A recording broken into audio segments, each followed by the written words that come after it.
ምዕራፍ 9 ከመምጣቴ በፊት በደንብ አድርጋችሁ ስሙ።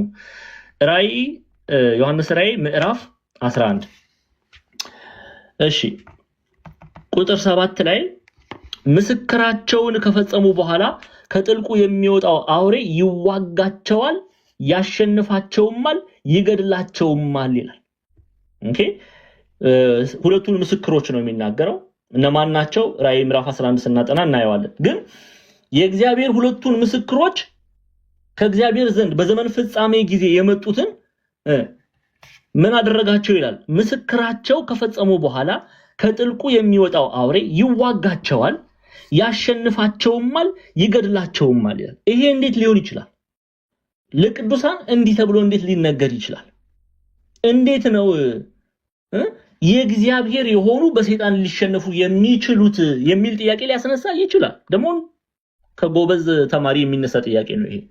ምዕራፍ 11 ቁጥር 7 ላይ ግን ስለምንድን ነው ይሄ የሆነው ቢሉ ሞት ለሰው ልጅ የተገባ ነውና ሰው ልጅ መሞት የተገባው ነውና አፈር ነህና ወደ አፈር ትመለሳለህ የሚለው ቃል ይፈጸም ዘንድ ኦኬ የእግዚአብሔር ቃል ይፈጸም ዘንድ ሰው ልጅ መሞቱ ግድ ነውና አፈር መቅመስ ወደ አፈር መመለስ ግዴታው ነውና ምስክራቸውን ከፈጸሙ በኋላ ከጥልቁ የሚወጣው አውሬ ይዋጋቸዋል፣ ያሸንፋቸውማል፣ ይገድላቸውማል ተባለ እንጂ ከእነርሱ ጋር ያለው የእግዚአብሔር ኃይል ከአውሬው ጋር ካለው ኃይል አንሶ አይደለም ይላሉ አባቶቻችን።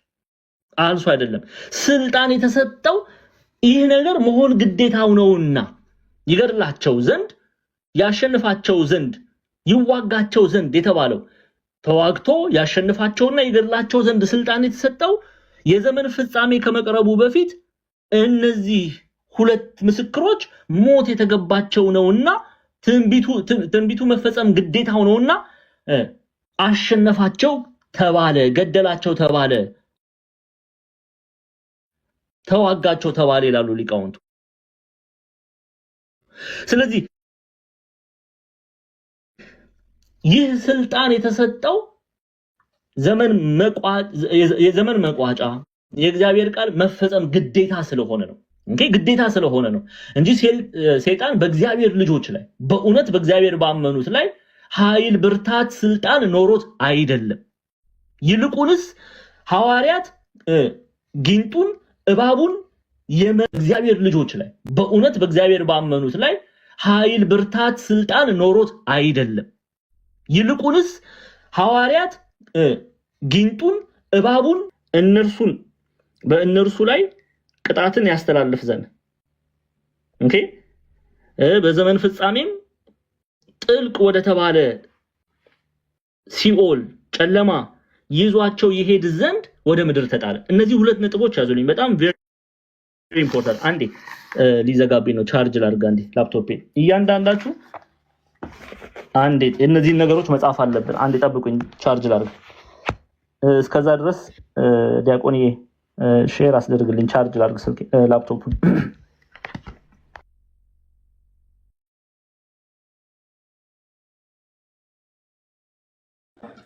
ሼር አድርጉ እስኪ ክቡራን፣ ነቃ ነቃ እጃችሁን አንቀሳቅሱ። የጣት ስፖርት እንስራ እስኪ ሪላክስ አድርጉ እስኪ ቶሎ በሉ ተላልፍ ዘንድ ኦኬ በዘመን ፍጻሜም ጥልቅ ወደ ተባለ ሲኦል ጨለማ ይዟቸው ይሄድ ዘንድ ወደ ምድር ተጣለ። እነዚህ ሁለት ነጥቦች ያዙልኝ፣ በጣም very important። ያሳያል አያሳይም አይደል? አዎ በጎች ጭራቸው ስታዩ ጭራቸውን ስታዩ ህፍረተ ስጋቸውን አያሳይም። ምን ማለት ነው? ህፍረተ ስጋ የተባለን ኃጢያት በንስሐ ይሸፍናሉ። ኦኬ በንስሐ ይሸፍናሉ። ጻድቃን በበግ ከሚመሰሉት ብዙ ምክንያቶች ውስጥ አንዱን ነው የምነግራችሁ። ይሸፍናሉ ህፍረተ ስጋቸውን በጭራቸው ስለሚሸፍኑ ጻድቅ 7 ጊዜ ይወድቃል 7 ጊዜ ይነሳል እንዲል መጽሐፍ 7 ፍጹም ነው። ቢወድቅ ይነሳል፣ በንስሐ ይነሳል። ስለዚህ ህፍረተ ስጋ የተባለን ኃጢያት በንስሐ ይሸፍናሉ ማለት ነው። ፍየሎች ደግሞ በኃጣን ይመሰላሉ። ዛሬ ብዙ ፍየል በቲክቶክ እያያችሁ ይሄ በነገራችን ላይ ይሄ የጌታ ቃል ዛሬ በዘመነ ቲክቶክ በብዙ እያየን ነው፣ በደንብ ተገልጦ እያየን ነው። ሀጣን ፍየሎች ደግሞ ህፍረተ ስጋቸውን ጭራቸው ወደ ላይ ነው ወደ ታች ጭራቸው ህፍረተ ስጋቸው የፍየሎች ይሸፈናል አይሸፈንም? ይሸፈናል አይሸፈንም? ጉድ መጣ። ሄለን ብቻ ነው አይሸፈንም እያለች። ሄለን ብቻ ናት የገጠር ልጅ? ሌሎቻችሁ ቦሌ ነው? አይሸፈንም። አዎ አይሸፈንም፣ ወደ ላይ ነው። ስለዚህ ፍየል የተባሉ ሀጣን ደግሞ ህፍረተ ስጋ የተባለን ኃጢአት አይሸፍኑም፣ በንስሐ አይሸፍኑም። በአደባባይ ላይ ነው ኃጢአታቸውን ይዘው የሚዞሩ። በአደባባይ ላይ ይዘው ይዞራሉ። እንደ ዘመኑ ትውልድ ማለት ነው። እያያችሁ ነው። በአደባባይ ላይ ብልግናው በአደባባይ ላይ ነው። ምንም ፍረት ምንም የለም። በአደባባይ ላይ ብልግና ሲያደርጉ ብልግና ሲሰዳደቡ በአደባባይ ነው። አደባባይ ላይ እድሜ ለቲክቶክ ጉድ እያሳየን ነው። ከጠንቋዮች ጋር ህብረት ሲያደርጉ ከነፍቅረ ሲዝም ጋር በአደባባይ ነው። ጭራሽ እነሱን ዲፌንድ የሚያደርጉ የስም ክርስቲያኖች አሉ። እግዚአብሔር ይፈርዳል በጊዜው። አደባባይ ላይ ነው ሲዘፍኑ የምታዩት። አደባባይ ላይ ነው ሲባልጉ የምታዩት። አደባባይ ላይ ነው ሲሳደቡ የምታዩት አይደለ? መቼም ስድብና ቲክቶክ የአንድ ሳንቲም ገጽታ ነው። ቁጭ ብለው እኔ አስታውሳለሁ አንድ ቀን ስዋይፕ ሳደርግ የሆነ ቤት የሆነች ልጅ ፎቶ ዘቅዝቀው ስድብ ጀምረዋል። እንግዲህ ይሄ ማታ አካባቢ ነው። ይሰድቧታል። በቃ የብልግና ስድብ ይሰድቧታል። የማይሰድቧት ስድብ የለም። የማይናገሯት ክፉ ነገር የለም። ከዛ እኔ በስመ አብ ብዬ በሉ ደህና አደሩ ብዬ አልገባውም ጭራሽ። ከላይ እንዲህ ልፍልፍ እያደረግኩ እያየው እግዚአብሔር ሆይ ልቦና ስጣቸው ብዬ እኔ ዘግቼ ተኛው። አሁን ጠዋት ስነሳ ወደ ስራ ምናምን ልሄድ ስነሳ ስገባ እንዳጋጣሚ እዛው ቤት ወሰደኝ። ሳይ እነዛው ልጆች እየሰደቧት ነው ያለው። እንግዲህ ከ7-8 ሰዓት በኋላ አላበቁም። እንዲህ አይነት የተረገመ ዘመን ላይ ደርሰናል ክርስቲያኖች። እንዲህ አይነት የተረገመ ዘመን ላይ አይደለም ታዲያ በፍየል በሌላ ነገር ቢመሰሉ ይገርማል ወይ? አይገርምም። ስለዚህ ፍየሎች በሀጣን ይመሰላሉ። በሀጣን ተሳዳቢዎች፣ ረጋሚዎች፣ አሳዳጆች፣ ክፉዎች ናቸው እና ይሄንን ኃጢአታቸውን አደባባይ ላይ በቪዲዮ እየቀረጹ ሌላውን ሁሉ ያለማምዳሉ። ስለዚህ በፍየል ይመሰላሉ። እሺ እንቀጥል። ንጉሱን በቀኙ ያሉትን እንደዚህ ይላቸዋል፣ እናንተ የአባቴ ብሩካን በጎችን ጻድቃንን ነው። እናንተ የአባቴ ብሩካን ኑ ዓለም ከተፈጠረበት ጊዜ ጀምሮ የተዘጋጀላችሁን መንግስት ውረሱ፣ የእግዚአብሔርን መንግስት ውረሱ። ይሄ ለማን ነው የተነገረው? ለጻድቃን ነው የተነገረው። ምን ስላደረጋችሁ? ተርቤ አብልታችሁኛል፣ ተጠምቼ አጠጥታችሁኛል፣ እንግዳ ሆኜ ተቀበላችሁኛልና፣ ታርዤ አልብሳችሁኛልና፣ ታምሜ ጠይቃችሁኛልና፣ ታስሬ ወደኔ መታችኋልና። ጻድቃንም መልሰው አያችሁ፣ ማን ጻድቃንም መልሰው ይሉታል። እውነተኞቹ ከዋክብት መልሰው ይሉታል፣ ጌታ ሆይ ተርበ አይተን መቼ አበላንህስ? ወይስ ተጠምተ አይተን መቼ አጠጣንህ? እንግዳ ሆነስ አይተን መቼ ተቀበልንህ? ወይስ ታርዘህ አይተን መቼ አለበስንህ? ወይስ ታመህ ወይስ ታስረህ አይተን መቼ ወደ አንተ መጣን? ይሉታል። ትህትናቸውን ያሳያል። ንጉሱን መልሶ እውነት እላችኋለሁ ከሁሉ ከሚያንሱ ከነዚህ ወንድሞች ለአንዱን እንኳን ስላደረጋችሁ ለኔ ያደረጋችሁት ይላቸዋል። ኦኬ። ለዚህ ነው ቅዱስ ዮሐንስ አፈወርቅ የሚለምን አንድ የኔ ቢጤን በዛ ሰው ላይ ለዛ ሰው ያንን ሰው አልፈ ያንን ሰው በክፋት አይተ ያንን ሰው አልፈ ያንን ሰው ሳትመጸውት ያንን ሰው ሳትረዳ ያንን ሰው ሳታግዝ ገብተ ቤተ መቅደስ ውስጥ እግዚአብሔርን ማግኘት አትችልም ይላል። ከዛ ሰው ጋር ከዛ ታናሽ ከተባለ ሰው ጋር አለ እግዚአብሔር። አንዳንድ ሰዎች ቤተክርስቲያን ውስጥ ገብተው 10,000 20,000 40,000 ይሰጣሉ። ጥሩ ነው። ግን ታናሽ የተባሉ በምድራዊ ብልጽግና ያልጠነከሩ ያለበረቱ ወንድሞች ቁራሽ እንጀራ ግን የሚነግፉ ሰዎች አሉ። ታዲያ እንደሱ እነዚህን ታናናሾች ነግፈው ቤተክርስቲያን ሄደው ሀብታቸውን ቢያፈሱ ምንም ዋጋ የለው። ይሄልና ሰዎችን እያሳዘኑ ሰዎችን እያስለቀሱ ሄደው ለእግዚአብሔር የሚያቀርቡት ስጦታ ዋጋ የለውም። አስምሩበት። ደግመን ነው ሰልሰን የምንናገር፣ ዋጋ የለውም። ለዚህ ምን አላቸው? ተርቤ አብልታችሁኛል እያለ ይዘረዝርላቸዋል። አሁን ሀጣን ጋር ነው ተመለሱ። አሁን ንጉሱን መልሶ የሀጣንን ነው የምናየው። እሺ ተመልከቱ። እሺ ቁጥር 41 ጀምሮ ማለት ነው። አሁን ተመልከቱ።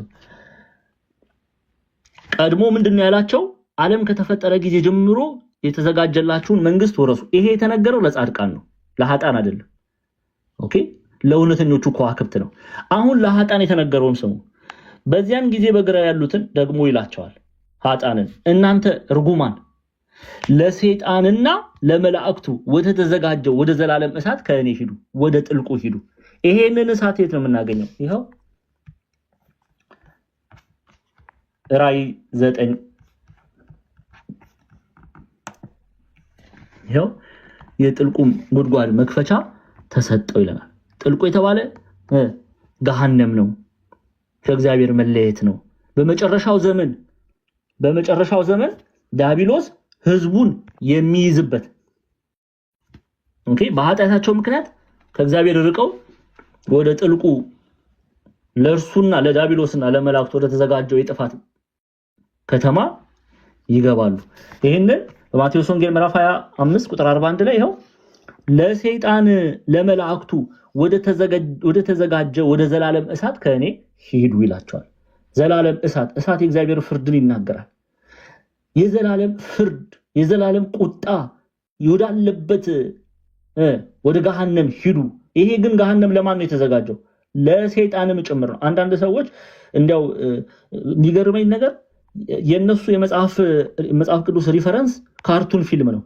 በፊልም ላይ የሚያዩትን ያዩና በቃ ሰይጣን ጦር ይዞ ምናምን እየወጋ ሌሎቹ ደግሞ የሚሰቃዩ የሚመስላቸው ሰዎች አሉ። ማን ነው እንደዚህ ያለው? ሰይጣንም መላእክቱም ወደ ተዘጋጀ ወደ ዘላለም እሳት፣ ዘላለም የእግዚአብሔር ቁጣ ወዳለበት ወደ ዘላለም እሳት ከእኔ ሂዱ ይላል። ወደ ገሃነም እሳት ሂዱ ይላል። ከእግዚአብሔር ይርቃሉ። በዚህ ውስጥ ሰይጣን እየተዝናና እኔና እናንተ በእግዚአብሔር ያላመንን ሰዎች የምንሰቃይበት ቦታ አይደለም። ሰይጣንም መላእክቱም በእርሱ ያመኑትም የወደቁት መላእክትም የወደቁት ከዋክብትም ጭምር በእግዚአብሔር ያላመኑ ሰዎችም የሚሰቃዩበት ቦታ ነው። የሰይጣን ስቃይ ሁሉ ቦታ ነው። ኦኬ፣ በዘመን ፍጻሜ ላይ የምናየው ይሄ እንግዲህ የሰባተኛ መለከት ይባላል። ማቴዎስ ወንጌል በነገራችን ላይ እዚሁ አስረጅ ልስጣችሁ። የማቴዎስ ወንጌል ምዕራፍ 25 ስንተኛ መለከት ነው? ያዙልኝ። ሰባተኛ መለከት። ሰባተኛ መለከት በተነፋ ጊዜ የሚሆነው ነው የእግዚአብሔር መንግስት ይመጣል። እናየዋለን በራእይ መጽሐፍ ላይ እናየዋለን። ስለዚህ ሰይጣንም የሚቀጣበት ነው። ኦኬ፣ ስለዚህ ራእይ ዮሐንስ ምዕራፍ 9 ላይ ልውሰዳችሁ። ይሄው የጥልቁም ጉድጓድ መክፈቻ ተሰጠው ይላል። ኦኬ፣ ይሄ እንደዚህ ነው የሚተረጎመው። እንመለስ ሁለቱን ክፍል፣ ምክንያቱ ምንድነው የሚለውን በደንብ አድርገን ያብራራ ነው። እሺ፣ ምዕራፍ 9 ቁጥር 1 2 መለስ ብዬ እንየው። እንግዲህ በተለይ ግብፃውያን መተርጉማ በፓትሪስቲክ ኮሜንታሪያቸው ላይ ይሄንን ሐሳብ ከኢትዮጵያውያን ሊቃውንት ጋር ኢትዮጵያውያን ስለተናገርን ግብፃውያን ደግሞ እንመልከት ምን ብለው ይተረጉማሉ የሚለውን። ኦኬ፣ አንድ ነው። Then the fifth angel sounded and I saw a star fallen from heaven to the earth and to him was given the key to the bottomless pit ይላልሽ። ይሄው something that the fall of the star የወደቀው ኮከብ something that the fall of the star from heaven denotes the relapse of a person of great religious position. ኦኬ፣ በትልቅ መንፈሳዊ ማዕረግ ላይ ያለን ሰው ይመስላል ይላል። ኦኬ፣ ከሰማይ ወደ ምድር ወድቆ የነበረው ኮከብ ኦኬ የተባለው በተመለከተ ሊቃውንት በተለይ ግብፃውያን ሊቃውንት ምን ብለው ያስቀምጣሉ? በቤተ ክርስቲያን መንፈሳዊ ማዕረጋት ታላቅ ቦታ ያለው ነገር ግን በኑፋቄ የወደቀ ወይም አባትን ይመስላል ብለው ያስቀምጣሉ። ኦኬ፣ something that the fall of a star አንዳንዶች think that the fall of the star በራእይ 9:1 ላይ የተጠቀሰው ማለት ነው from heaven denotes the relapse of a person of great religious position በትልቅ መጀመሪያ ላይ እንዳየነው በትልቅ ማዕረግ መንፈሳዊ ማዕረግ ላይ ያለን መንፈሳዊ ሰውን ይመስላል። በኃጢአት ምክንያት በስተት ትምህርት ምክንያት የወደቀን ሰው ይመስላል። ኦኬ፣ አንዳንዶች እንደዛ ብለው ያስቀምጣሉ። ኢትዮጵያውያን ሊቃውንትም ይሄን ሐሳብ ያነሳሉ። ከዛ ሰው others think ደግሞ ሌሎች ደግሞ ይላሉ other things that one of the dark and evil authorities who accused us before God አያችሁ በእግዚአብሔር የሚከሰን ከሳሽ የተባለ በራዕየ ዮሐንስ ምዕራፍ 12 ላይ የተጠቀሰው ዲያብሎስ እንደሆነ ያስቀምጣሉ። ኦኬ ስለዚህ ግን ሁለቱም እይታ ይዘን ነው የምናየው ማለት ይዘን ነው የምንሄደው። እሺ አሁን ወደ ቁጥር 2 ልግባ። ግልጽ ነው። ፈተና ሰዓት ላይ ግራ እንዳትጋቡ። ግልጽ ነው። ልቀጥል። ኮሜንት ላይ አስቀምጡልኝ። ቃል ገብታችኋል። ራዕየ ዮሐንስን ቢያንስ ከምዕራፍ 1 እስከ 9 እስከ ምዕራፍ 8 እንኳን ባትማሩ ከምዕራፍ 9 እስከ ፍጻሜ ተማሩ። ብዙ ገንዘብ የምታደርጉት መንፈሳዊ ዕውቀት አለ። እሺ ልቀጥል። ፈተና ሰዓት ላይ ግራ እንዳትጋቡ አደራ። እሺ ቁጥር 2 አሁን ወደ ጥልቁ ልንሄድ ነው።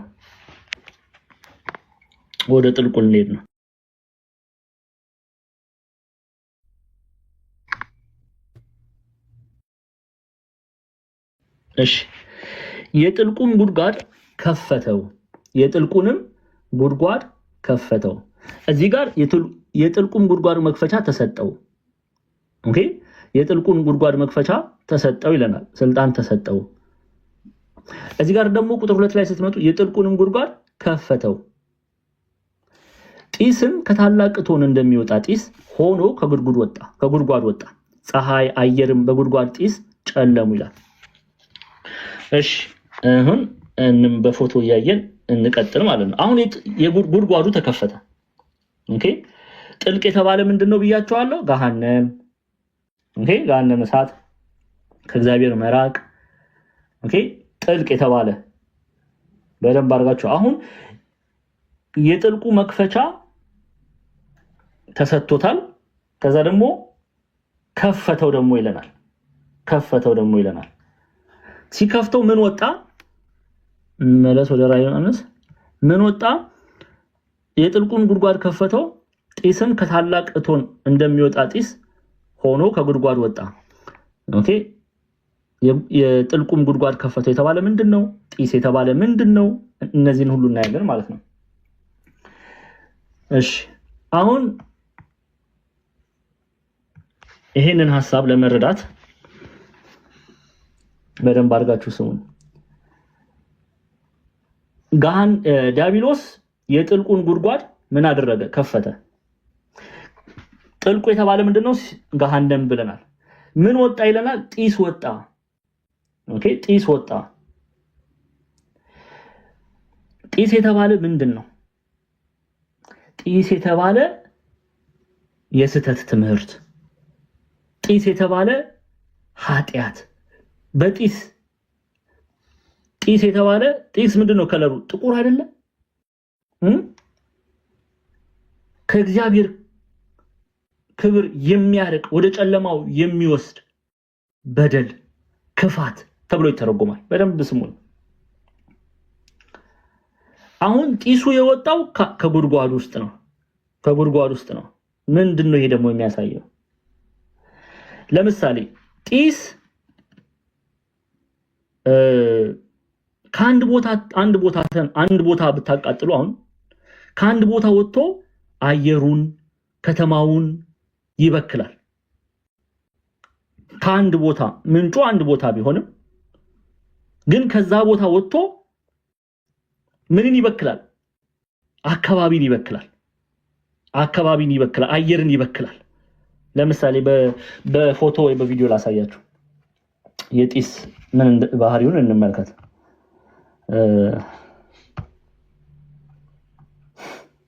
አንድ ይጠብቁኝ፣ በደንብ እንድትረዱልኝ እፈልጋለሁ።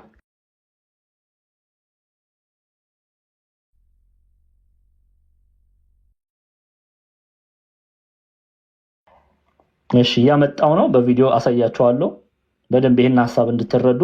እስከዛ ይሄው ብዙም አልቆየም።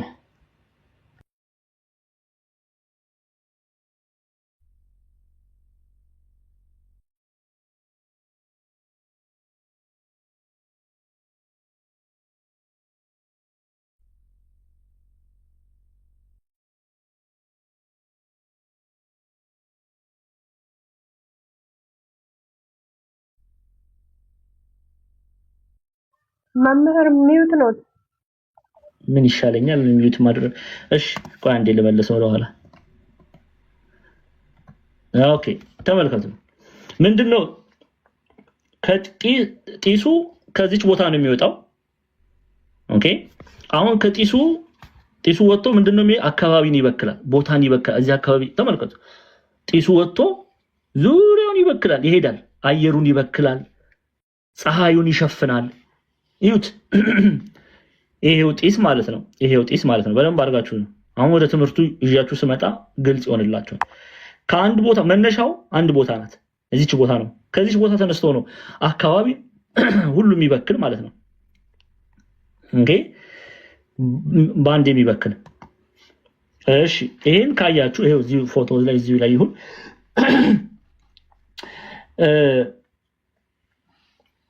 ጢስ ከአንድ ቦታ ወጥቶ ዓለምን ቦታውን አካባቢውን አየሩን ፀሐይን እንደሚጋር ይበክል ስሙ እንደሚበክል ሁሉ ሶሪ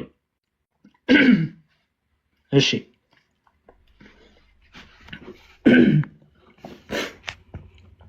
ጢኑ ሸተተ እንደ እንዳትሉኝ በቪዲዮ እሺ ዲያብሎስ ጢሱ ከአንድ ቦታ ወጥቶ አካባቢን ቦታውን እዚህ አካባቢ ያለውን ፀሐዩን እንደሚጋርድ አየሩን እንደሚበክል ዲያብሎስም ከአንድ ቦታ መንጭቶ ይላሉ አንዳንድ መምህራን ዓለሙን አካባቢውን የሚበክሉ ኃጢያቶችን ያመጣል። ጢሱ በምን ይመሰላል? በኃጢያት ይመሰላል። ጢሱ እንመለስ። ያው የጥልቁን ጉድጓድ ከፈተው። ኦኬ የጥልቁን ጉድጓድ ከፈተው። የገሃነምን የጥልቁን ጉድጓድ ከፈተው ሲባል ምንድነው? ጥልቅ የተባለ አንድም ገሃነም አንድም ከእግዚአብሔር ክብር መራቅ፣ በኃጢያት መመላለስ፣ እግዚአብሔርን መካድ። የጥልቁንም ጉድጓድ ከፈተው ሲል ዲያብሎስ ክፋትን፣ ኃጢያትን፣ በደልን፣ ስተት ትምህርትን ጢስም ከታላቅ እቶን እንደሚወጣ ጢስ ሆኖ ከጉድጓዱ ወጣ ይላል። ጢስም የተባለ ኃጢያትም ከታላቅ እቶን እንደሚወጣ ጢስ ሆኖ ኦኬ ከታላቅ ቅድም እንዳያችሁት እሳት ሲነድ ጢሱ እንደሚወጣ ጢስ ሆኖ ከጉድጓድ ወጣ፣ ከዳቢሎስ ዘንድ ወጣ፣ ከንፋቄ ዘንድ ወጣ፣ ወይም ከገሃነም ዘንድ ወጣ። ጢሱ ምንድነው ብያቸዋለሁ? ስተት ትምህርት። አሁን ከአንዱ ዳቢሎስ ኦኬ ከአንዱ የስተት አስተማሪ ጢሱ ወጣ፣ የስተት ትምህርት ወጣ፣ የሚበክለው የሚገድለው የስተት ትምህርት ወጣ። ከዛ ተሰራጨ በአንድ ጊዜ አካባቢውን ቦታውን ምኑን ሞላው። ምንድነው ይሄ የሚያሳየው? ዳቢሎስ ከአንድ ቦታ መንጭቶ ዓለምን ይላሉ የሚበክለውን ኃጢያት፣ በደል፣ የስተት ትምህርት ያመጣል። ስለዚህ ይሄ አንዱ ዳቢሎስ በጢስ የተመሰለ ኃጢያትን ከአንድ ቦታ መንጭቶ ዓለምን ሁሉ ይበክላል። ለምሳሌ አስረጅ ልስጣችሁ። ለምሳሌ አንዴ ዘፍጥረት ትከፍቱልኛላችሁ 19 ዘፍጥረት 19 ይሄው ሁለቱም መላእክት በመሸ ጊዜ ወደ ሰዶም ገቡ። ሎጥም በሰዶም በር ተቀምጦ ነበር። ሎጥም ባያቸው ጊዜ ሊቀበላቸው ተነሳ፣ ፊቱንም ደፍቶ ወደ ምድር ሰገደ አላቸውም እያለ ተመጡና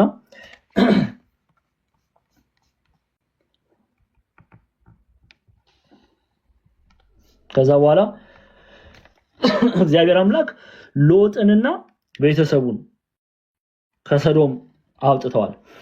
ሎጥና ቤተሰቡን ከዛ ኃጢያት ከተማ ማለት ነው። ያቺ ኃጢያት ከተማ በሰዶም ከልጅ እስከ ደቂቅ በሰዶም በዚህ ኃጢያት በተባለ ጢስ ተሞልቶ ነበር። ግን መጀመሪያ ማወቅ ያለባችሁ ሰዶማዊነት ሰዶም የተባለ የሰዶም ግብር ማለት ነው። ግብረ ሰዶም ሲባል የሰዶም ግብር በሰዶም ብቻ አልቀረም። የሰዶም ግብር ይሄ ጢሱ ማለት ነው። የኃጢያቱ ጢስ በዘፍጥረት ምዕራፍ 19 ላይ ያለው የኃጢያቱ ጢስ በሰዶም ብቻ አልቀረም። ክርስቲያኖች በገሞራም ሆነ በዙሪያው ባሉ አካባቢዎች ተላልፎ ነበረ። ይሄ ወንድ ለወንድ ሴት ከሴት እግዚአብሔርን መሳደብ፣ ሰውን መግደል፣ እነዚህ ሁሉ ኃጢያቶች በሰዶም ብቻ አልቀረም። ስለዚህ በአንድ ቦታ የተነሳው ኃጢያት በሌላ ቦታ እንደሚሰራጭ፣ በአንድ ቦታ የተነሳው ጢስ በሌላ ቦታ እንደሚሰራጭ፣ በአንድ ቦታ የተነሳው ኃጢያት በሌላ ቦታ ይሰራጫል። ስለዚህ ዲያብሎስ በመጨረሻው ዘመን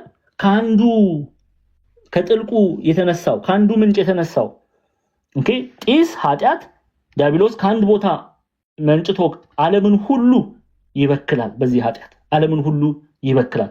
ለምሳሌ ሰዶምና ገሞራ ተነሳ። ለምሳሌ ምዕራባውያን ማድረግ ጀመሩ። ይሄ ኃጢያት አሁን ምዕራባውያን ጋር ብቻ ነው ያለው አይደለም። የት አለ? አሁን ኢትዮጵያ መጥቷል አይደል እንዴ? እንዲያውም በሆነ ጥናት በተደረገው ወደ 30,000 40,000 የሚሆኑ ግብረ ሰዶም ሴት ከሴት ወንድ ከወንድ የሚደረገውን ግብር የሚፈጽሙ በኢትዮጵያ ውስጥ አሉ። የሉም? አሉ። በፊልሞቻቸው ይተላለፋል። እመጣለሁ እንዴት ይተላለፋል የሚለውን ደግሞ እናያለን። ስለዚህ ከአንዱ ግብር የተነሳ ከአንዱ ቦታ የተነሳ ኃጢያት በዓለም ዙሪያ ይስፋፋል ማለት ነው፣ ይጋባል። ስለዚህ ነው ቅዱስ ሐዋርያቱ መልካም የሆነን ጠባይ መልካም ጠባይ የተላበሰን ሰው መጥፎ ባህሪ ካለው ሰው ጋር ብታደርጉት ኢንፍሉዌንስ ይሆናል፣ በዛ ኃጢያት ይወሰዳል፣ ይጋባል። ኃጢያት ክፉ የሆነ ባህሪ ወደ ሌላ ሰው ይጋባል እና ይሄ ጢስ እንደዛ ነው ያደረገው።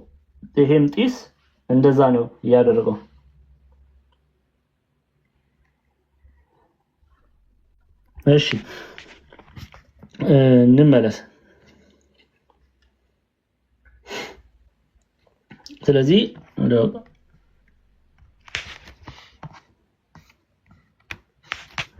የጥልቁም ጉድጓድ ከፈተው፣ ጢስም ከታላቅ እቶን እንደሚወጣ ጢስ ሆኖ ከጉድጓድ ወጣ። ፀሐይና አየርም በጉድጓዱ ጢስ ጨለሙ ይላል።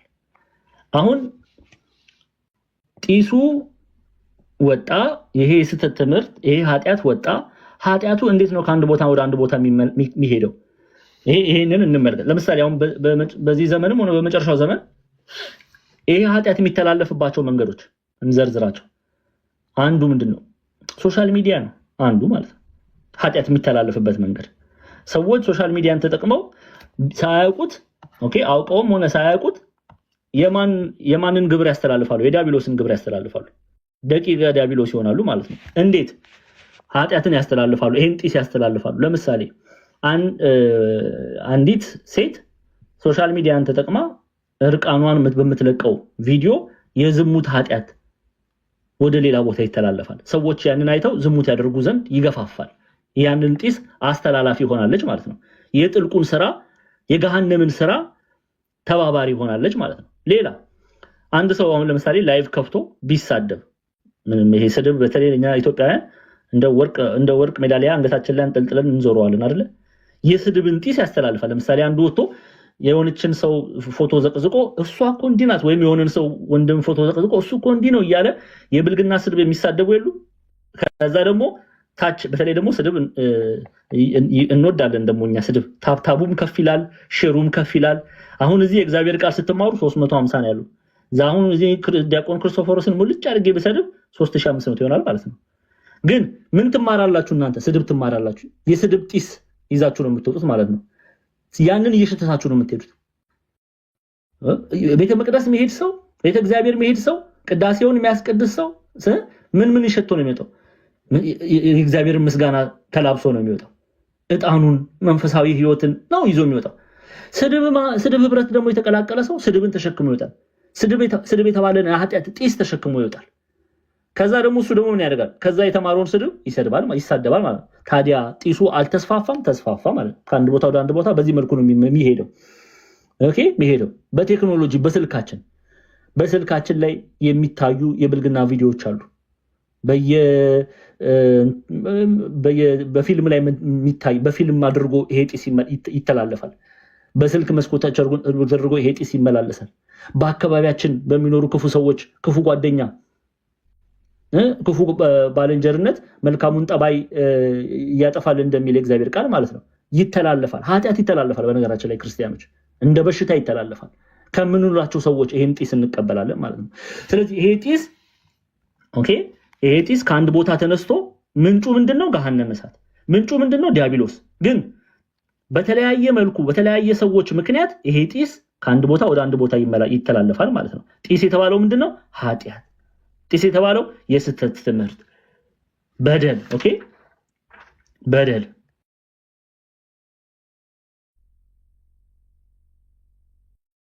ለምሳሌ የስህተት ትምህርት ጢስ ተደርጎ ይወሰዳል። ለምሳሌ አሪዮስ ተነስቶ የስህተት ትምህርት አስተማረ። ምንጩ የምንጩ የስህተት ትምህርት ማን ነው? ዲያብሎስ። እግዚአብሔር ነው? አይደለም። ምንጩ ማን ነው? ዲያብሎስ። አሪዮስ ግን ያንን የስህተት ትምህርት አስተላለፈ። አንዱ አሪዮስ ብቻውን ያንን ትምህርት አስተላለፈ? አላስተላለፈም። አንዱ አሪዮስ ብቻውን አይደለም ያንን የስህተት ትምህርት ያስተማረው። እነማን አሉ? ደቂቀ አሪዮሶች፣ የሱን ትምህርት የተቀበሉ ሰዎች በተለያየ ቦታ እየሄዱ የስህተት ትምህርት ያስተላልፋሉ። ንስጥሮስንም እንመልከት። አንዱ ንስጥሮስ ነው እንዴ የስህተት ትምህርት ዓለምን የበከለ? አይደለም። ደቂቀ ንስጥሮሶች ደግሞ አሉ። የእሱን ትምህርት ተሸክመው የእርሱን ጢስ ተሸክመው ከአንድ ቦታ ወደ አንድ ቦታ የሚሄዱ ማለት ነው። መቅዶኒዎስን ማየት እንችላለን። ሊዮንን ማየት እንችላለን። እነዚህ ኒቆላዎስን ማየት እንችላለን። አንዱ ኒቆላዎስ ኤፌሶንን አጥለቀለቃት አልኳችሁ።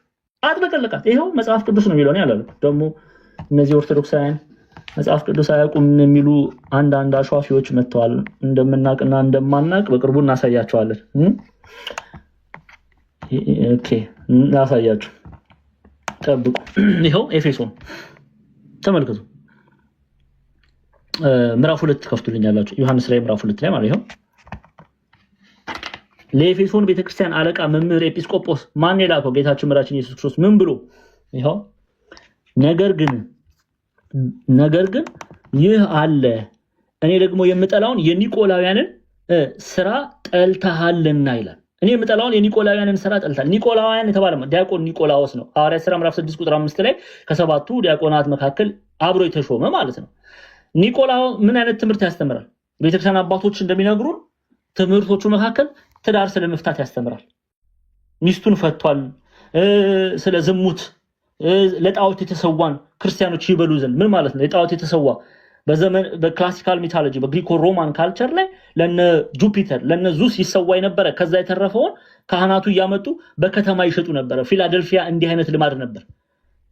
ጴርጋሞን እንዲህ አይነት ልማድ ነበር። ምን ያደርጋሉ? ችግር የለም ክርስቲያኖች ከዚህ መስዋዕት ለጣዖት ከተሰዋ ብሉ እያለ ያስተምራል።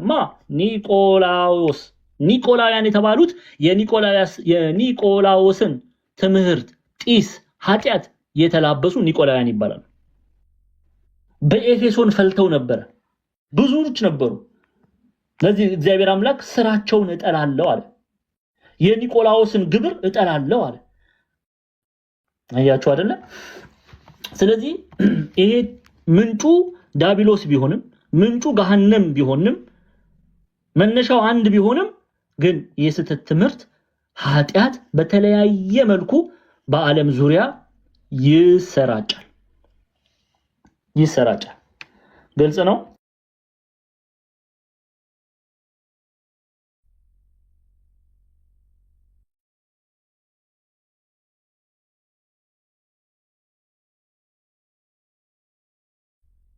መምህር ሚዩት ነው። ምንጩ ግን ምንድን ዲያብሎስ ንስጥሮስ የሚናገረው ኒቆላዎስ የሚናገረው ምንጩ ምንድን ነው? ዲያብሎስ። ጢስ የተባለ ምንድን ነው? ኃጢአት። እሺ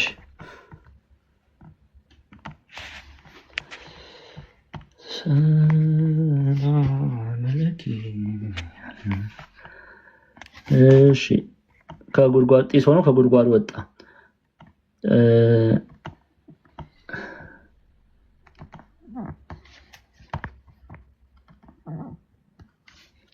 ፀሐይና አየርም በጉድጓዱ ጢስ ጨለሙ ፀሐይና አየር በጉድጓዱ ጢስ ምን አሉ ጨለሙ ምን ማለት ነው ይሄ በብዙ ይፈታል በብዙ ይተረጎማል በዚህ ጢስ ምክንያት ዓለም ተበከለች ፀሐይና አየርም በጉድጓዱ ጢስ ጨለሙ ዓለም ተበከለች እውነተኛው ትምህርት ተሸፈነ በስተት ትምህርት ጨለማ በተባለው እውነተኛው ትምህርት በፀሐይ ይመሰላል ኢየሱስ ክርስቶስ በፀሐይ ይመሰላል ይሄ ፀሐይ ይሄ አየር ሰላማዊው አየር እረፍት የሚሰጠው አየር የሚያድነው የሚያጽናናው መልካም አየር እንድንተነፍስ የሚያደርገው እውነተኛው ትምህርት ፀሐይም አየርም በጉድጓዱ ጢስ ጨለሙ ምንድነው የሚያሳየው የኃጢአት ትምህርት መብዛቱን ነው የሚያሳየው ብዛቱን ነው የሚያሳየው በዘመነ ፍጻሜ ጊዜ እንዲህ ይሆናል ለነገሩ አሁን ጀምሯል ያያችሁ ነው እንግዲህ ፀሐይ የተባለ እግዚአብሔር ቃል ስንት ሰው ነው የሚማረው ከላይ ኢውስቲ ኢውዚ ታዘቡ እንደው እናንተ ታዘቡ ችግር የለም ዛሬ ፍቅረ ሲዝም ጋር ግን ብትሄዱ 2000 ሰው ቁጭ ይላል ታዲያ ይሄ ትንቢት እየተፈጸመ አይደለም ነው አይደለም ዛሬ የሚሳደቡ ሰዎች 30 40 ሺህ ሰው ቁጭ ብሎ ያያቸዋል ለምን ይመስላችኋል በዛ ጨለማ በተባለ ጢስ የታፈኑ ሰዎች ብዛት ስላለ ነው በቃ እነ ቤተ ወንጌል እግዚአብሔር ቃል ሲያስተምሩ እነ ዲያቆን ክርስቶፎሮስ እግዚአብሔር ቃል የለም ሰው ከዓለማውያን ጋር ስታነጻጽሩ ሰማይና ምድር ነው ለምን ፀሐይና አየርም በጉድጓዱ ጢስ ጨለሙ ተብሏልና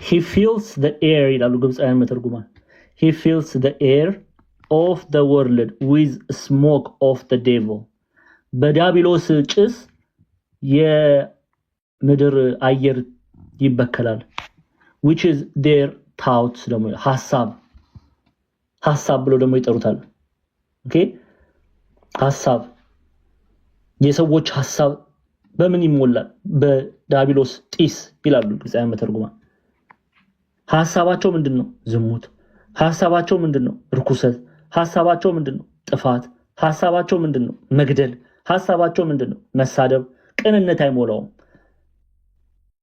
ኦኬ ቅንነት አይሞላውም ስለዚህ በሰሜን በምስራቅ በምዕራብ በደቡብ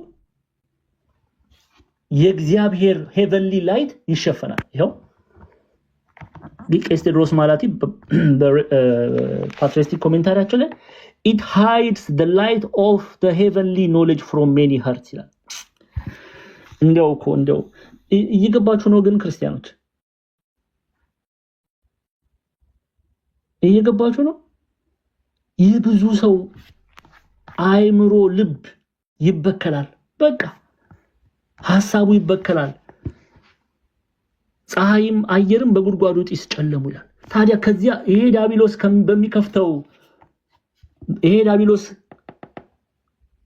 ይከፍታዋል ስልጣን ተሰጠው ኦኬ ሰውን ሊውጥ ሰውን ሊበላ ከእግዚአብሔር ክብር ሊያርቅ ማለት ነው የዘመኑ ፍጻሜ ላይ በእርሱ ያልጸኑትን በእግዚአብሔር ያልጸኑትን ሊያስት ምን ያወጣል ጢስ ያወጣል ጢስ ኃጢአት ነው በደል ነው ስለዚህ ሰዎች አይምሮአቸው በኃጢአት በበደል ይሞላል ቅንነት አይወጣውም ብርሃን የተባለ የእግዚአብሔር ሐሳብ የእግዚአብሔር ኖሌጅ ወንጌል ቃል እግዚአብሔር መልካም የተባለ ነገር ማሰብ አይፈልጉ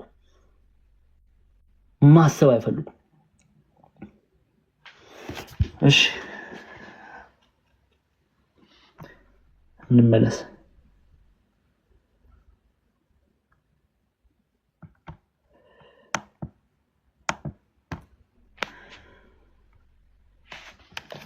እሺ ግልጽ ነው። ቁጥር 2 ግልጽ ነው። እንቀጥል።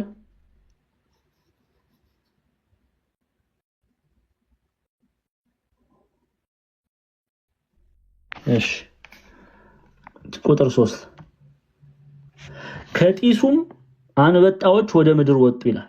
ከምኑ? ከጢሱ አንበጣዎች ወደ ምድር ወጡ፣ የምድርም ጊንጦች ስልጣን እንዳላቸው ስልጣን ተሰጣቸው ይላል። መጀመሪያ ከጢሱም አንበጣዎች ወደ ምድር ወጡ የሚለውን እንመለከታለን።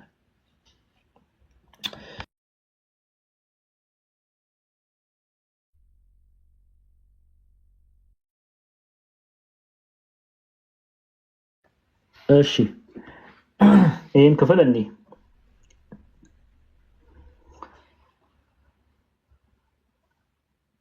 አንበጣዎች የተባሉ ምንድን ናቸው?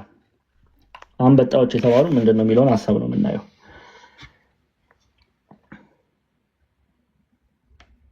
አንበጣዎች የተባሉ ምንድነው?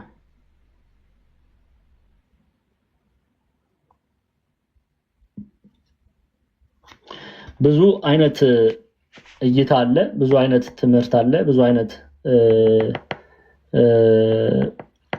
በሊቃውንት ዘንድ ብዙ አይነት እይታ አለ። በተቻለ መጠን ዋና ዋናዎቹን እናያለን። ከዛ በፊት አንበጣ ስላንበጣ ስናይ ግብፃውያን ከተቀጡበት መቅሰፍቶች አንዱ ምንድነው? ማን ጎበዝ ነው የሚነግረኝ? ግብፃውያን ከተቀጡበት መቅሰፍቶች መካከል አንዱ ምንድነው?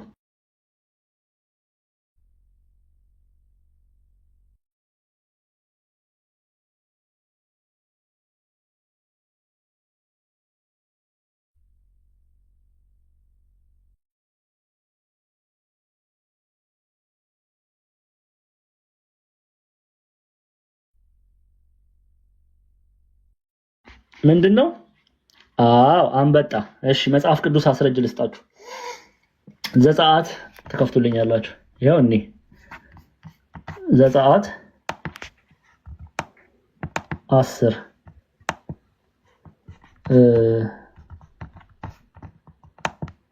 ዘጸአት 10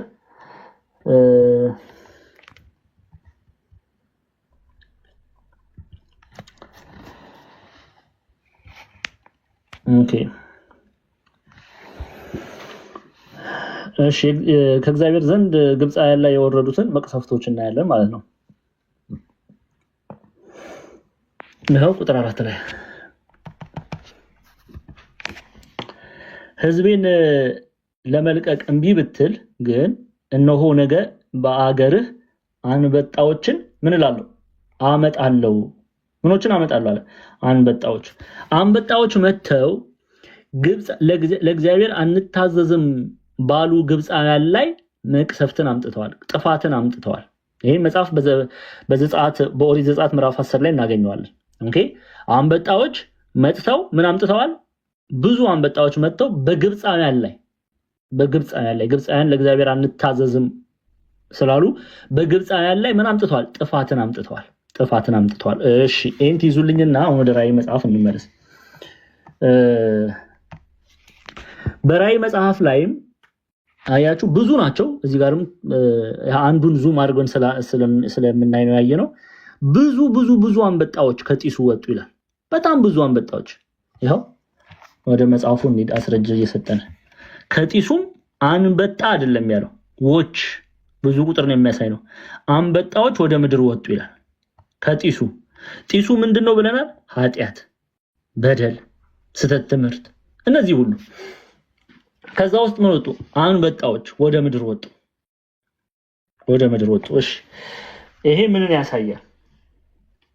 እንግዲህ ቅድም እንዳልኳችሁ ብዙ አይነት እይታ አለው። ዋናዎቹን እንመለከታለን። አንደኛ አንበጣ በዚህ በራዕየ ዮሐንስ ላይ አንበጣ የተባለው የሐሳዊውን መሲህ ሐሳብ ተልኮ በመቀበል በምድር ላይ የሚዘምቱ ኃያላን በክፋታቸው ኃያላን የተባሉ ሰዎችም ሊሆኑ ይችላሉ። መነሻቸው ጢስ ነው፣ የክደት ትምህርት። ኦኬ አንበጣ ደግሞ ኦኬ አንበጦች በባህሪያቸው ምን ንጉስም አሁን ለምሳሌ ንቦች ብታዩ ንግስት አለች አይደለ ኩዊን ቢ ምትባላለች አንበጦች ንግስትም ንጉስም የላቸው መሪ የላቸው አንበጦች መሪ የላቸው ይሄንን እንድታዩ ነው እነዚህም የሐሳዊውን መሲህ የዲያብሎስን ግብር የሚፈጽሙ ሰዎች ኦኬ መሪ የላቸው ወጥተው ግን የኃጢአትን ትምህርት ያሰራጫሉ የስተትን ትምህርት ያሰራጫሉ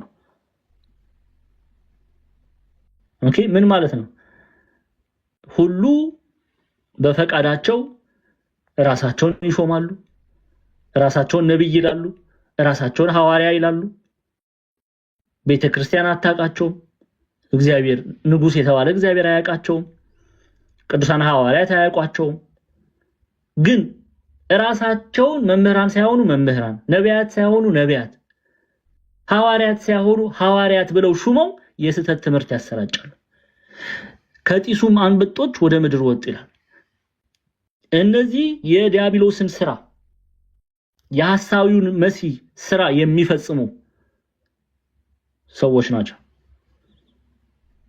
ግልጽ ነው ስራውን ለመፈጸም ነው የሚወጡት ስራውን ለመፈጸም ሌላኛው ትርጉም ደግሞ አንበጣ የተባለ የሐሳዊው መሲህ ሰው ብቻ ላይሆን ይችላል ማንኛውም ነገር በደል እንድናደርግ ክፋት እንድናደርግ ተንኮል እንድናደርግ የሚገፋፉ ሐሳብ ሳይቀር ማለት ነው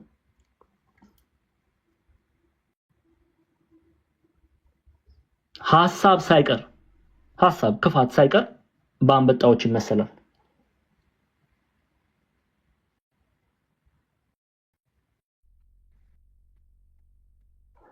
ስለዚህ ፈቃደ ስጋን እንድናደርግ የሚገፋፉ ማንኛውም መጥፎ ፊልሞች ሊሆኑ ይችላሉ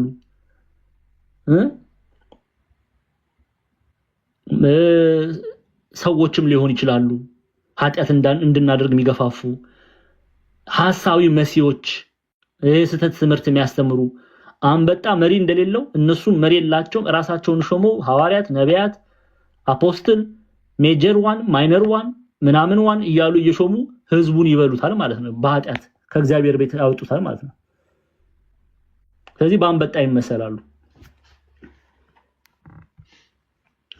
ከጢሱም አንበጣዎች ወደ ምድር ወጡ ይበዙባቸዋል አይደል ያለው ይፈሉባቸዋል አይደል ያለው ስለ ሐሰተኞች ሲናገር እነዚህም ሐሰተኞች ይበዛሉ ብዙዎች ናቸው አንድ አይደሉም አንበጣ አይደለም አንበጦች ናቸው ብዙ አንበጣ መጥቶ ማሳውን እንደሚበላ በቆሎውን እንደሚበላ እነዚህም መተው ሰው የእግዚአብሔርን መንፈስ ቅዱስ ፍሬን እንዳያፈራ በመንፈሳዊ ህይወት እንዲሞት በተለያየ ኃጢአት ያስሩታል በዛ ግብር እንዲወድቅ ያደርጋሉ ማለት ነው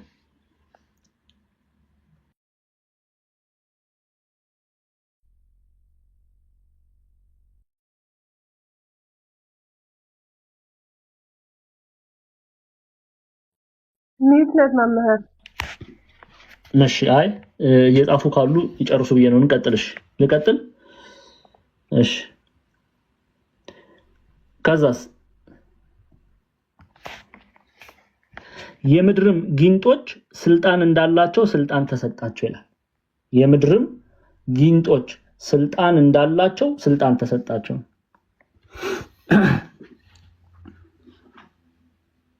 ምን ማለት ነው የሚለውን እናያለን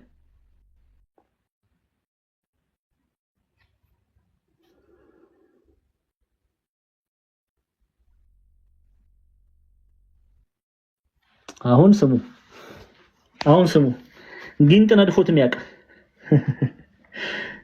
ነድፎትም ያውቅ የምድር ጊንጦች እነዚህ አንበጣዎች የምድር ጊንጦች ስልጣን እንዳላቸው ስልጣን ተሰጣቸው ይላል ጊንጥ በነገራችን ላይ ጊንጥ ከተናደፈ ቶሎ ህክምና ሰው ካላገኘ ምን ይሆናል በጣም ታማለች ትላለች ኤደን ቀምሳለች መሰለኝ ምን ይሆናል ምን ይሆናል? ይሞታል። እረረ አያችሁ እንደነ ሉሉ ቦሌ የምትኖሩ ከሆነ ጊንጥ ምን እንደሆነ አታውቁ። ተይ ሉሉ ተይ፣ ጊንጥ ምንድነው ትላለች ሉሉ። የቦሌ ልጅ እንደዚህ ነው። ያቺ ለምን ኬክ አይበሉም ያለችውን የንጉስ ልጅ አስታወሰችኝ እኮ። ንጉስ አንድ ህዝቡ ተቃውሞ ረሃብ ህዝቡ ሲጸናበት ተቃውሞ መጡና ተቃወሙ ህዝቡ ተመቶ ንጉሱን ተቃወመ። ምግብ እንፈልጋለን ብለው ሲቃወሙ ከዛ አሉ የንጉሱ ልጅ መጣችና ምንድነው እነዚህ ሁሉ ሰዎች የሚጮሁት አለች። ከዛ ንጉሱ ርቧቸው ነው ሲላት እንዴ ለምን ኬክ አይበሉም አለች ማለት ነው። እሷ ኬክ እየበላች ነው ያደገችው። ጊንጥ ማያቅም አለ ወይ ጉድ! ለምን ኬክ አይበሉም እያለች ነው እኮ ሁሉ።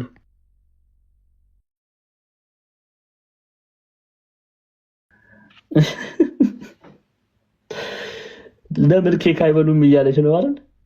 አይሉሉዬ እሺ። ስለዚህ ጊንጥ ኃይለኛ መርዝ አለው። ከነደፈ ምን ያደርጋል? ይገድላል። ከነደፈ ይገድላል። ጊንጥ ከነደፈ ይገድላል። ኦኬ። እና እንመለስ ወደ ራዩ። ቶሎ እንበል። የምድርም ጊንጦች ስልጣን እንዳላቸው ስልጣን ተሰጣቸው ማለት ምን ማለት ነው? የእነርሱን ትምህርት የሰማ የእነርሱን የኃጢአት የተላበሰ ምን ይሆናል እያለን ነው። እነዚህ አንበጣዎች የማጥፋት የመግደል ስልጣን ተሰጣቸው። ትምህርታቸውን አሜን ብሎ የሚጋት ይሞታል እያለን ነው።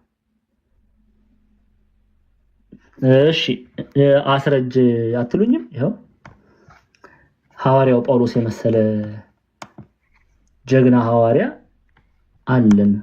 ተመልከቱ ምን አለ? እንመልከት።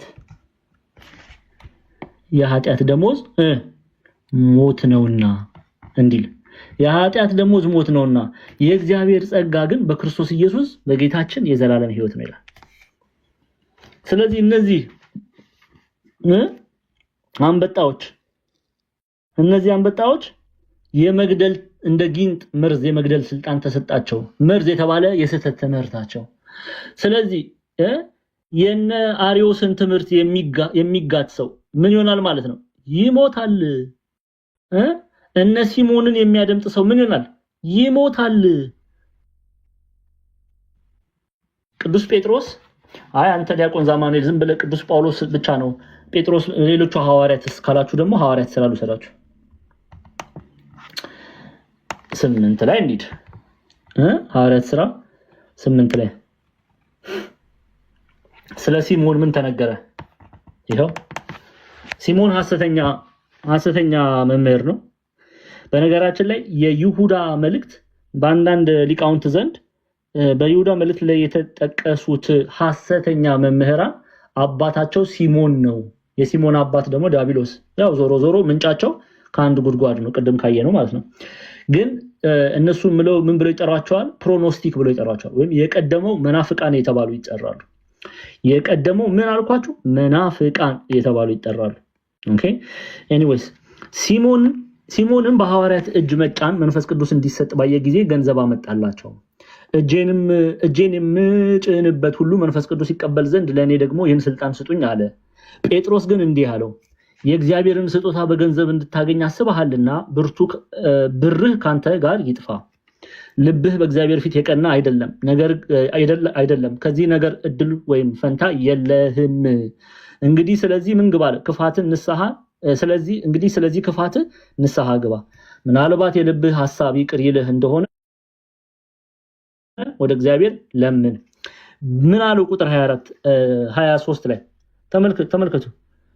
በመራራ መርዝና በአመፃ እስራት እንዳለህ አያለሁና አለው። በምን?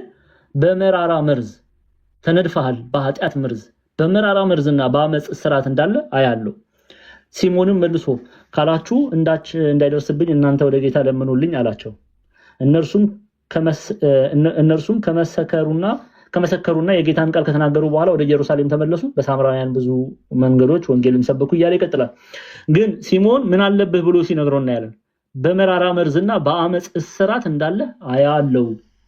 መርዝ ለመርዝ ተነድፈሃል፣ ንስሐ ግባ እያሉ ጴጥሮስ ሲገሰው እናያለን።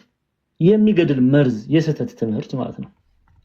የስህተት ትምህርት ከየት የወጣ ምንጩ? ከዲያብሎስ ዘንድ፣ ከዚህ ጥልቅ ጉድጓድ ከገሃነም። ስለዚህ እነዚህ አንበጣዎች በዚህ መልኩ ነው የሚተረጎመው ማለት ነው። ኦኬ።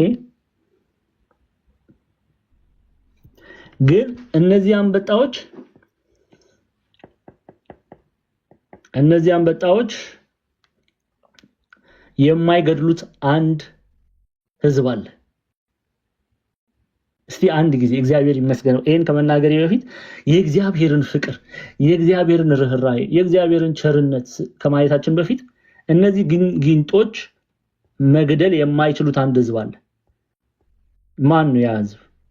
እንመልከት።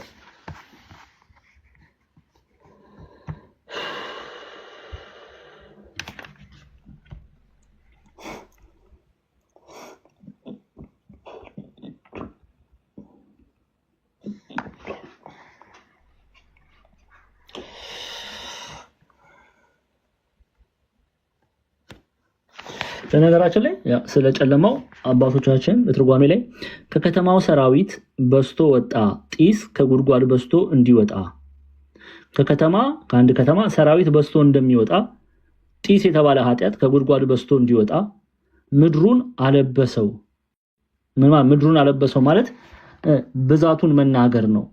ቅድም እንዳልኳችሁ እነዚህ ሐሰተኞች ይበዛሉ ይፈሉባቸዋል እንደሚል ማለት ነው እግዚአብሔር ቃል። እሺ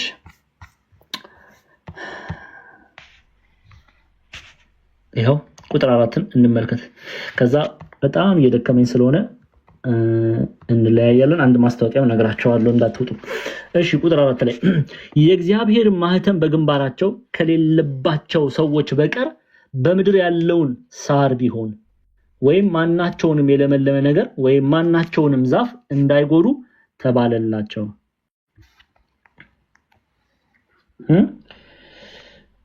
እየሰማችሁ ነው? እሺ የእግዚአብሔርም ማህተም በግንባራቸው ከሌለባቸው ሰዎች በቀር ምን ማለት ነው? አንዴ ሃይላይት ላድርግላችሁ። የእግዚአብሔርም ማህተም በግንባራቸው ከሌለባቸው ሰዎች በቀር። የእግዚአብሔር ማህተም ምንድነው? ኦኬ የእግዚአብሔር ማህተም የተባለ ደመ ማህተሙ እስራኤል ደስጋ መላከ ሞት ሲመጣ ቤታቸውን ያልፍ ዘንድ ደም እንዳደረጉ ያ ደም ምሳሌው ምንድነው? የክርስቶስ ኢየሱስ ደም ምሳሌ ነው። ለኔና ለእናንተ የተከፈለልን በቤዛነቱ ምሳሌ ነው። ኦኬ የእግዚአብሔር ማህተም የተባለ ደመ ማህተሙ በልጅነት ጥምቀት የተረከቡትን እውነተኞቹን አማኞች ኦኬ የመግዳት ስልጣን የላቸውም። የእግዚአብሔር ማህተም በግንባራቸው ከሌላቸው ሰዎች በቀር በምድር ያለውን ሳር ቢሆን ወይም ማናቸውን የለመለመ ነገር ወይም ማናቸውንም ዛፍ እንዳይጎዱ ተባለላቸው። መንፈሳውያን የሆኑ የበረቱ ፍሬ በማፍራት የበረቱ በመንፈሳዊ ህይወት በማደግ ላይ የበረቱ የመንፈስ ቅዱስን ጸጋ ተላብሰው የእግዚአብሔርን ቃል እየሰሙ በእግዚአብሔር ቃል እየበረቱ እያደጉ በእግዚአብሔር ቃል ተጠብቀው ያሉትን እንዳይጎዱ ተባለላቸው። እነዛ በእግዚአብሔር እቅፍ ውስጥ ነው ያሉት። እነዛ በኖህ መርከብ ውስጥ ነው ያሉት። በምን መርከብ ውስጥ አልኳችሁ? በኖህ መርከብ ውስጥ በቤተ ክርስቲያን ውስጥ ነው ያሉት። በእግዚአብሔር እቅፍ ውስጥ ነው ያሉት። እየመጣ ካለው ጥፋት የምንድነው በኖህ መርከብ ውስጥ ስንገባ ነው። እየሰማችሁ ነው ክርስቲያኖች? ስለዚህ የእግዚአብሔር ማህተም በግንባራቸው ከሌለባቸው ሰዎች በቀር ምን ማለት ነው? በእግዚአብሔር ከማያምኑ ሰዎች በቀር እግዚአብሔርን በእውነት ከማያምኑ ሰዎች በቀር እግዚአብሔርን ከሚሳደቡ ሰዎች በቀር በቤተ ክርስቲያን ውስጥ በእግዚአብሔር እቅፍ ውስጥ በመንፈሳዊ እድገት ውስጥ ያሉትን እንዳይነኩ ተባለላቸው። የእግዚአብሔር ጠብቆት ከኔና ከናንተ ጋር ነው። እነዚህ አንበጣዎች መተው የሚወጉት መተው መርዛቸውን የሚሰጡት መተው የሚገድሉት ከእግዚአብሔር ውጭ ያለው ነው። በዘመነ ኖህ እንደነበረ ኖህ በመርከብ ውስጥ ገብቶ እርሱና ቤተሰቡ እንደዳነ እየመጣ ካለው ጥፋት እየመጣ ካለው የውሃ ጥፋት አንድም በራእይ መጽሐፍ እየመጣ ካለው አንበጣ የተባለ ኃጢአት በደል ያመለጠው በምንድነው? በመርከብ ውስጥ ከቤተ ክርስቲያን ተጠግቶ ነው። ክርስቲያኖች ከነዚህ ሐሳውያን ልናመልጥ የምንችለው በእውነተኞቹ ሐዋርያት እቅፍ ውስጥ ስንገባ ነው። ክርስቲያኖች ከነዚህ አንበጣዎች ማምለጥ ምንችለው በእግዚአብሔር እቅፍ ውስጥ ስንሆን ነው። በእግዚአብሔር ቃል ውስጥ ስንሆን ነው። በወንጌል ስንሆን ነው። በእግዚአብሔር እቅፍ ውስጥ ስንሆን ነው። በቤተ ክርስቲያን ስንሆን ነው። ከዛ ውጪ ከቤተ ክርስቲያን ውጪ ከሆንን እንነደፋለን። በስህተት ትምህርታቸው ይነድፉናል፣ ይገድሉናል። በስህተት ትምህርታቸው ምን ይሉናል? ይነድፉናል፣ ይገድሉናል። ስለዚህ ልንጠበቅ ያስፈልጋል። አይታችኋል የእግዚአብሔር ሕዝብ በራዕየ ዮሐንስ ምዕራፍ 7 ላይ እንሂድ።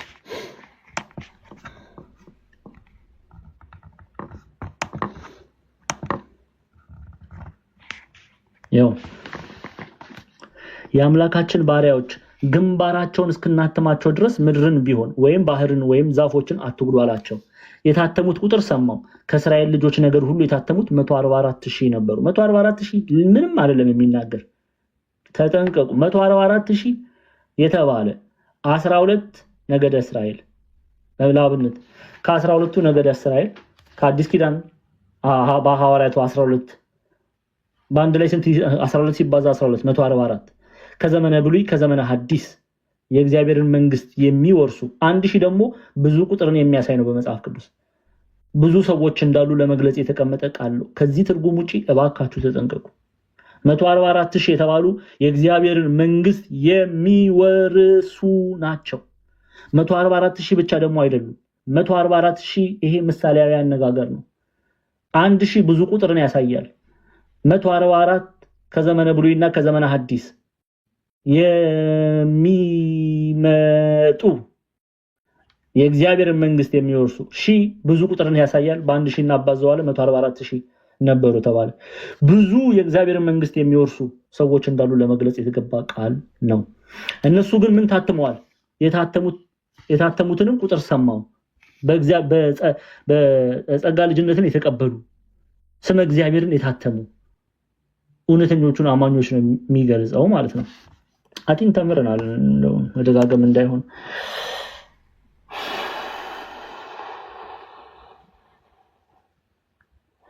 እሺ እችን ክፍል እኔና ከዛ ግብፃውያን መተርጉማንን አይተን እንጨርሳለን ለዛሬ።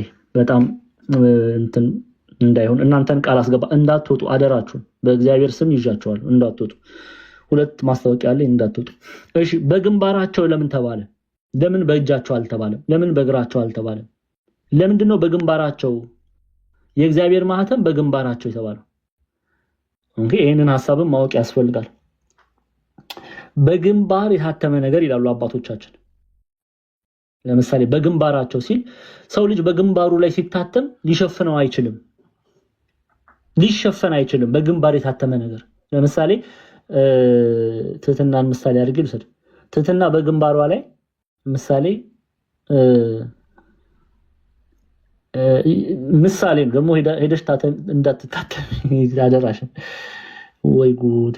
በግንባሯ ላይ የክርስቶስ እስረኛ ብላ ብትጽፍ፣ ኦኬ፣ የክርስቶስ እስረኛ ብላ ብትጽፍ፣ ይሄ በግንባሯ ላይ የታተመውን ሰው ሁሉ ያየዋል።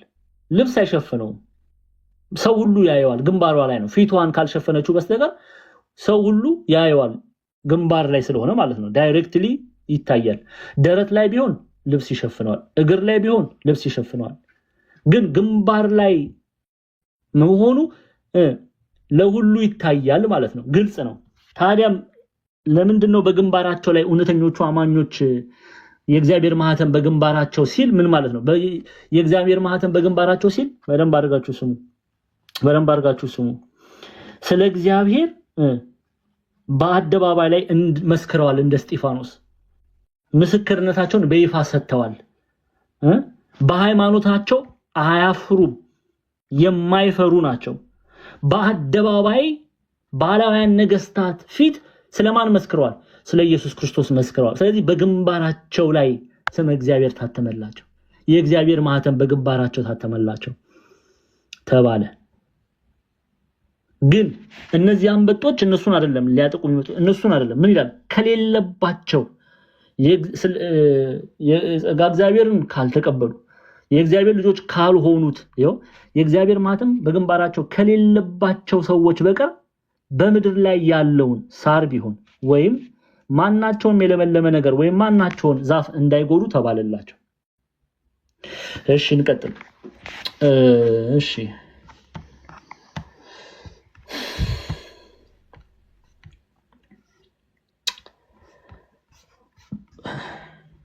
አንዴ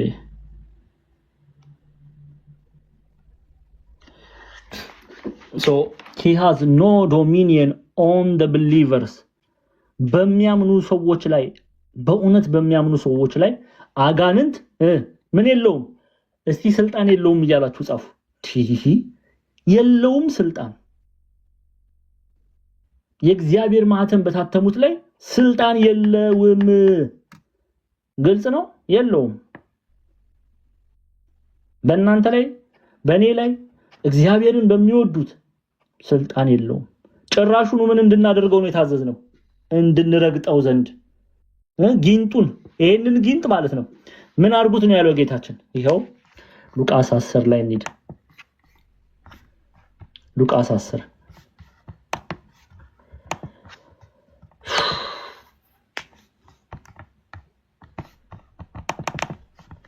ይሄው እነሆ እባቡንና ጊንጡን ትረግጡ ዘንድ በጠላትም ኃይል ሁሉ ላይ ምን ሰጣችሁ?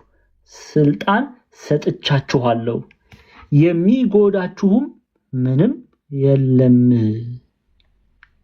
አያችሁ፣ እግዚአብሔርን ለሚወዱት እንደ ሐሳቡ ለተጠሩት ነገር ሁሉ ለበጎ እንዲደረግ እናውቃለን ይላል ሐዋርያው ጳውሎስ። ኦኬ፣ ስልጣን የላቸውም። እግዚአብሔር ይጠብቃል። እግዚአብሔር ይጠብቃቸዋል። ይሄ እግዚአብሔርን ፍቅር ነው የሚያሳየው። የእግዚአብሔርን ፍቅር ነው የሚያሳየው።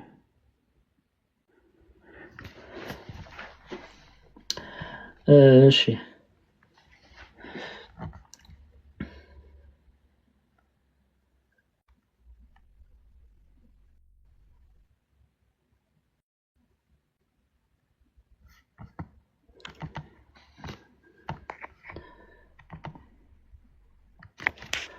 አያችሁ this destructive or ruinous has no power to harm the grass of the earth or any green thing or any tree.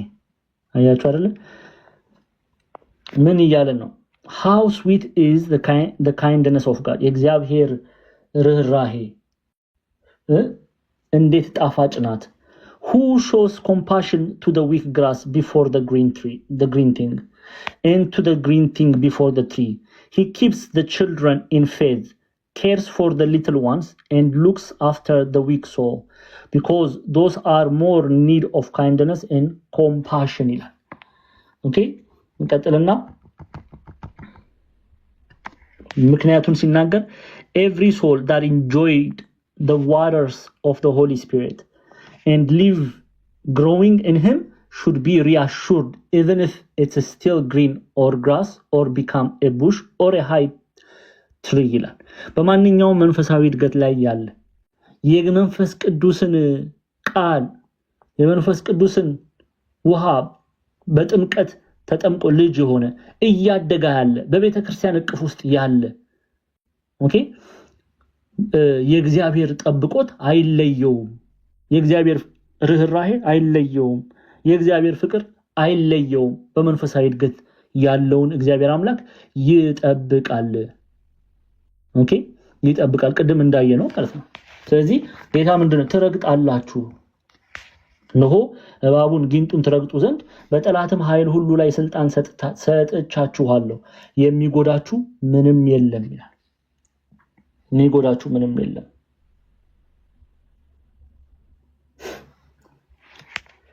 ግልጽ ነው ክርስቲያኖች? እሺ ከትምህርቱ በኋላ ታዲያ ይሄ ያስፈራል። አሁን ያስፈራል። ከትምህርቱ በኋላ ያስፈራል። አሁን ከትምህርቱ በኋላ ያስፈራል። አረ መቅዲ፣ አዎ የድንግል ልጅ ከትምህርቱ በኋላ ያስፈራል። አረ ጉድ መጽያ አለ እንዴ! ከትምህርቱ በኋላ ያስፈራል? አያስፈራም። እግዚአብሔር አምላክ በእርሱ የታመኑትን ይጠብቃል። ስለዚህ እነዚህን ጊንጦች ረግጠን በእግዚአብሔር ቃል የመንግስቱ ወራሽ እንድንሆን እግዚአብሔር አምላክ ይርዳን። ያስተማረን የገሰጸን የቅዱሳን አባቶቻችን አምላክ ጌታችን አምላካችን አባታችን መድኃኒታችን ኢየሱስ ክርስቶስ ስሙ ከአጥናፍ እስከ አጥናፍ የከበረ የተመሰገነ ይሁን። እጅጉን የምንወዳት እናታችን ቅድስት ንጽሕት ድንግል ማርያም ጸሎቷ ምልጃዋ ከኔና ከእናንተ ጋር ይሁን። እንዳትወጡ ብያለሁ። እንዲያው አክብራችሁን ትንሽ ብትቆዩ ደስ ይለኛል። ሁለት መልእክት አለኝ። አንደኛ እህታችን ሀኒ እጅግ አድርጌ አመሰግናለሁ። በውስጥ አውርታኝ ነበር። አንዲት አብራን የምትማር እህታችን በካንሰር እጅጉን እየተሰቃየች ትገኛለች እና ለእርሷ መድኃኒት ለመግዛት እህታችን ሀኒ ቤት የተዘጋ